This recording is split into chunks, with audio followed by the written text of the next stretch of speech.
ದೆಹಲಿ ಸ್ಫೋಟದ ಮತ್ತೊಂದು ಎಕ್ಸ್ಕ್ಲೂಸಿವ್ ಆದಂತಹ ಸುದ್ದಿ ಇಲ್ಲಿದೆ. ದೊಡ್ಡ ಮಟ್ಟದಲ್ಲಿ ಸ್ಫೋಟಕ್ಕೆ ಸ್ಕೆಚ್ ಹಾಕಿದ್ರು ಅನ್ನೋದು ತನಿಖೆ ವೇಳೆ ಬಯಲಾಗಿದೆ.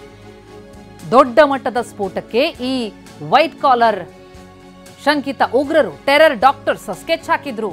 ದೆಹಲಿ ಸೇರಿದಂತೆ ಬೇರೆ ಪ್ರಮುಖ ನಗರಗಳನ್ನ ಕೂಡ ಟಾರ್ಗೆಟ್ ಮಾಡಿದ್ರು. ಸ್ಫೋಟ ಮಾಡೋದಕ್ಕೆ ಪಕ್ಕಾ ಪ್ಲಾನ್ ಮಾಡ್ಕೊಂಡಿದ್ರು. ಫರೀದಾಬಾದ್ನಲ್ಲಿ ಉಮರ್ನ ಆತ್ಮೀಯ ಪೊಲೀಸರ ವಶಕ್ಕೆ ಸಿಕ್ಕಿದ್ದಾನೆ. ಭದ್ರತಾ ಸಂಸ್ಥೆಗಳಿಗೆ ಸಿಕ್ಕಿಬಿದ್ದಿದ್ದಾನೆ. ಹಲವು ಭಯೋತ್ಪಾದಕ ಉಗ್ರರು ಸಿಕ್ಕಿಕೊಂಡಿದ್ದಾರೆ. ಇದರಿಂದ ಗಲಿಬಿಲಿಗೊಂಡಿದ್ದಂತಹ ಶಂಕಿತ ಉಗ್ರ ಡಾಕ್ಟರ್ ಉಮರ್ ತಾನೂ ಸಿಕ್ಕಿಬೀಳುವಂತಹ ಆತಂಕದಲ್ಲಿ ದೆಹಲಿಯಲ್ಲಿ ಸ್ಫೋಟ ಮಾಡ್ದ. ಕೆಂಪುಕೋಟೆ ಬಳಿ ಸ್ಫೋಟ ಮಾಡಿದ್ದು ಗಲಿಬಿಲಿ ಎನ್ನುವಂತಹ ಅಂಶಗಳು ಪತ್ತೆಯಾಗ್ತದೆ. ಅಂದ್ರೆ ಇದವರ ಪ್ಲಾನ್ ಅಲ್ಲಿ ಇದ್ದಿದ್ದಲ್ಲ. ದೆಹಲಿ ಸೇರಿದಂತೆ ಪ್ರಮುಖ ನಗರಗಳಲ್ಲಿ ದೇಶಾದ್ಯಂತ ಹಲವು ಕಡೆ ವಿಧ್ವಂಸಕ ಕೃತ್ಯವನ್ನು ನಡೆಸಬೇಕು, ಸ್ಫೋಟ ಮಾಡಬೇಕು ಅನ್ನುವಂತಹ ಪ್ಲಾನಿಂಗ್ ಅನ್ನು ನಡೆಸಿದ್ರು. ಅದಕ್ಕೆ ಸಂಬಂಧಪಟ್ಟಂತೆ ಸ್ಕೆಚ್ ಹಾಕೊಂಡಿತ್ತು ಈ ವೈಟ್ ಕಾಲರ್ ಟೆರರ್ ಗ್ರೂಪ್, ಈ ಡಾಕ್ಟರ್ಗಳ ಗ್ರೂಪ್ ಅನ್ನೋದು ಗೊತ್ತಾಗ್ತಾ ಇದೆ. ಫರೀದಾಬಾದ್ನಲ್ಲಿ ಉಮರ್ನ ಆತ್ಮೀಯನನ್ನ ಪೊಲೀಸರು ವಶಕ್ಕೆ ಪಡಿತಾರೆ. ಆಗ ಗಲಿಬಿಲಿಗೊಂಡಂತಹ ಈ ಉಗ್ರ ಇಲ್ಲಿ ಸ್ಫೋಟ ಮಾಡ್ದ ಅನ್ನೋದು. ಉತ್ತರ ಪ್ರದೇಶದಲ್ಲೂ ಕೂಡ ಸಂಚು ನಡೆದಿತ್ತು ಸ್ಫೋಟ ನಡೆಸೋದಕ್ಕೆ. ಅಯೋಧ್ಯೆ, ವಾರಾಣಸಿಯಲ್ಲೂ ಕೂಡ ಸ್ಫೋಟ ಮಾಡೋದಕ್ಕೆ ಸಂಚು ರೂಪಿಸಲಾಗಿತ್ತು. ಈ ಶಂಕಿತ ಉಗ್ರ ಇದ್ದಾಳಲ್ಲ ವೈದ್ಯ ಶಾಹೀನ್, ಆಕೆಯ ಮೂಲಕ ಸ್ಲೀಪರ್ ಸೆಲ್ಗಳು ಆಕ್ಟಿವ್ ಆಗಿದ್ವು. ಶಾಹೀನ್ ಸಯ್ಯದ್ ನೇತೃತ್ವದಲ್ಲಿ ಸ್ಫೋಟಕ್ಕೆ ಸಂಚು. ಗುಪ್ತಚರ ಇಲಾಖೆಯ ಮೂಲಗಳಿಂದ ಮಾಹಿತಿ ಲಭ್ಯ ಆಗ್ತಾ ಇದೆ ಟಿವಿ9ಗೆ. ಉತ್ತರ ಪ್ರದೇಶದಲ್ಲೂ ಸ್ಫೋಟಕ್ಕೆ ಸಂಚು ರೂಪಿಸಲಾಗಿತ್ತು. ವಾರಾಣಸಿಯಲ್ಲಿ, ಅಯೋಧ್ಯೆಯಲ್ಲಿ, ದೆಹಲಿ ಸೇರಿದಂತೆ ಹಲವು ಕಡೆಗಳಲ್ಲಿ, ಪ್ರಮುಖ ನಗರಗಳಲ್ಲಿ, ಧಾರ್ಮಿಕ ಶ್ರದ್ಧಾ ಕೇಂದ್ರಗಳ ಕಡೆಗಳಲ್ಲಿ ಸ್ಫೋಟ ನಡೆಸಬೇಕು ಅನ್ನೋದಕ್ಕೆ ಪ್ಲಾನಿಂಗ್ ಆಗಿತ್ತು.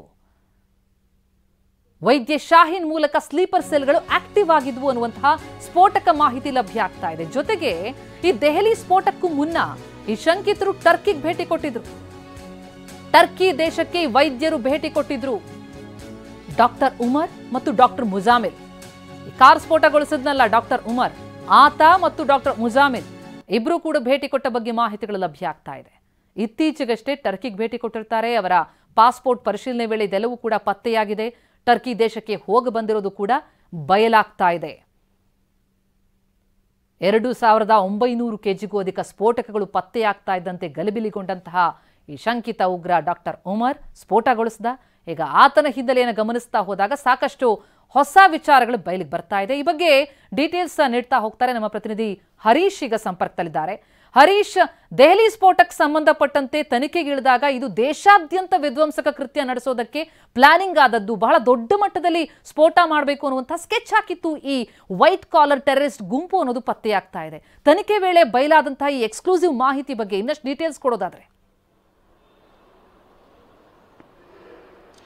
ಹೌದು ಪ್ರತಿಮಾ, ಫರೀದಾಬಾದ್ನಲ್ಲಿ 3000 ಕೆಜಿಯಷ್ಟು ಸ್ಫೋಟಕ ಪತ್ತೆ ಆಗುತ್ತೆ ಅಂತಂದ್ರೆ ಇಲ್ಲಿ ನಾವು ಗಮನಿಸಬೇಕಾಗತ್ತೆ. ಇದು ದೊಡ್ಡ ಮಟ್ಟದಲ್ಲಿ, ದೇಶದಲ್ಲೇ ದೊಡ್ಡ ಮಟ್ಟದಲ್ಲಿ ವಿಧ್ವಂಸಕ ಕೃತ್ಯಗಳನ್ನು ಎಸಗಬೇಕು ಅನ್ನುವಂಥ ನಿಟ್ಟಿನಲ್ಲಿ ಈ white collar gang, terrorist gang plan ಮಾಡಿತ್ತು ಅನ್ನುವಂತಹದ್ದು ಸ್ಪಷ್ಟವಾಗಿ ಗೊತ್ತಾಗ್ತಾ ಹೋಗುತ್ತೆ. ಯಾಕಂತಂದ್ರೆ ಫರೀದಾಬಾದ್ನ ಒಂದು ಮನೆಯಲ್ಲಿ 2900 ಕೆಜಿಯಷ್ಟು ಸ್ಫೋಟಕ ಸಿಗುತ್ತೆ. ಜೊತೆಗೆ AK-47 ಗನ್ಗಳು ಸಿಗುತ್ತೆ, ಅಪಾರ ಪ್ರಮಾಣದಲ್ಲಿ ಶಸ್ತ್ರಾಸ್ತ್ರಗಳು ಸಿಗುತ್ತೆ. ಮತ್ತೆ ಇವರ ಟೆರರ್ ಲಿಂಕ್ ಏನಿದೆ ಗುಜರಾತ್ನಿಂದ ಹಿಡಿದು ಫರೀದಾಬಾದ್ ಮತ್ತೆ ಉತ್ತರ ಪ್ರದೇಶದ ಲಕ್ನೋವರೆಗೆ ಮತ್ತೆ ಜಮ್ಮು ಕಾಶ್ಮೀರದ ಪುಲ್ವಾಮಾದವರೆಗೂ ಕೂಡ ಹಬ್ಬಿರುತ್ತೆ. ಅಂದ್ರೆ ಇದು ದೊಡ್ಡ ನೆಟ್ವರ್ಕ್ ಆಗಿ ಕೆಲಸ ಮಾಡ್ತಾ ಇರುತ್ತೆ. ಇವರು ದೇಶದಲ್ಲಿ ಸೂಕ್ಷ್ಮ ಪ್ರದೇಶಗಳು ಮತ್ತೆ ಎಲ್ಲೆಲ್ಲಿ ಹಿಂದೂ ದೇವಾಲಯಗಳಿವೆ ಇವನ್ನೆಲ್ಲ ಟಾರ್ಗೆಟ್ ಮಾಡಿ ಅಲ್ಲಿ ಸ್ಫೋಟ ಮಾಡಬೇಕು ಅನ್ನುವಂಥ ನಿಟ್ಟಿನಲ್ಲಿ ಪ್ಲಾನ್ ಮಾಡಿದ್ರು ಅನ್ನುವಂತಹದ್ದು ಈಗ ತನಿಖೆ ವೇಳೆ ಬಹಿರಂಗ ಆಗ್ತಿದೆ. ಇವರು ಎಲ್ಲೆಲ್ಲಿ ಟಾರ್ಗೆಟ್ ಮಾಡಿದ್ರು ಅನ್ನೋದು ನೋಡ್ತಾ ಹೋಗೋದಾದ್ರೆ ಅಯೋಧ್ಯೆ ಆಗಿರ್ಬೋದು, ವಾರಾಣಸಿ, ಜೊತೆಗೆ ದೆಹಲಿಯ ಪ್ರಮುಖ ಸ್ಥಳಗಳ ಮೇಲೂ ಕೂಡ ಇವರು ಕಣ್ಣಿಟ್ಟಿದ್ರು ಅನ್ನುವಂತಹದ್ದು ಗೊತ್ತಾಗ್ತಾ ಇದೆ. ಇಲ್ಲಿ ಮುಜಾಮಿಲ್ ದೆಹಲಿಗೆ ಅನೇಕ ಬಾರಿ ಭೇಟಿಯನ್ನ ಕೊಟ್ಟಿರ್ತಾನೆ. ಭೇಟಿಗೆ ಬಂದಂತಹ ಸಂದರ್ಭದಲ್ಲಿ ಇವನು ದೆಹಲಿಯ ಸೂಕ್ಷ್ಮ ಪ್ರದೇಶಗಳ ಫೋಟೋಗಳನ್ನು ತೆಗೆದಿರ್ತಾನೆ. ಅಂದ್ರೆ ಈ ರೆಡ್ ಫೋರ್ಟ್ ಆಗಿರ್ಬೋದು, ಜೊತೆಗೆ ಎಲ್ಲೆಲ್ಲಿ ಹೆಚ್ಚು ಜನ ಸೇರ್ತಾರೆ, ಎಲ್ಲಿ ಹೆಚ್ಚು ಜನರಿಗೆ ಹಾನಿಯನ್ನ ಮಾಡಬಹುದು, ಎಲ್ಲಿ ಸ್ಫೋಟ ಮಾಡಿದ್ರೆ ಇದು ಹೆಚ್ಚು ಸುದ್ದಿ ಆಗುತ್ತೆ ಅನ್ನುವಂತಹದನ್ನ ಆತ ಪ್ಲಾನ್ ಮಾಡ್ಕೊಂಡು ಹೋಗಿದ್ದ ಅನ್ನುವಂಥದ್ದು. ಮತ್ತೆ ಕೆಲವು ಪ್ರದೇಶಗಳ ಫೋಟೋಗಳನ್ನು ಕೂಡ ಆತ ಮೊಬೈಲ್ನಲ್ಲಿ ತೆಗೆದುಕೊಂಡು ಹೋಗಿದ್ದ ಅನ್ನುವಂಥದ್ದು ಗೊತ್ತಾಗ್ತಾ ಇದೆ. ಮುಜಾಮಿಲ್ನನ್ನ ಬಂಧಿಸಿ ಆತನ ಮೊಬೈಲ್ ಅನ್ನ ವಶಕ್ಕೆ ಪಡೆದಾಗ ಗೊತ್ತಾಗ್ತಾ ಇದೆ ಅವರು ಯಾವ ರೀತಿ ಪ್ಲಾನ್ ಮಾಡ್ಕೊಂಡಿದ್ರು, ದೆಹಲಿಯ ಯಾವ್ಯಾವ ಪ್ರದೇಶಗಳನ್ನ ಅವರು ಟಾರ್ಗೆಟ್ ಮಾಡ್ಕೊಂಡಿದ್ರು ಅನ್ನುವಂತಹದ್ದು.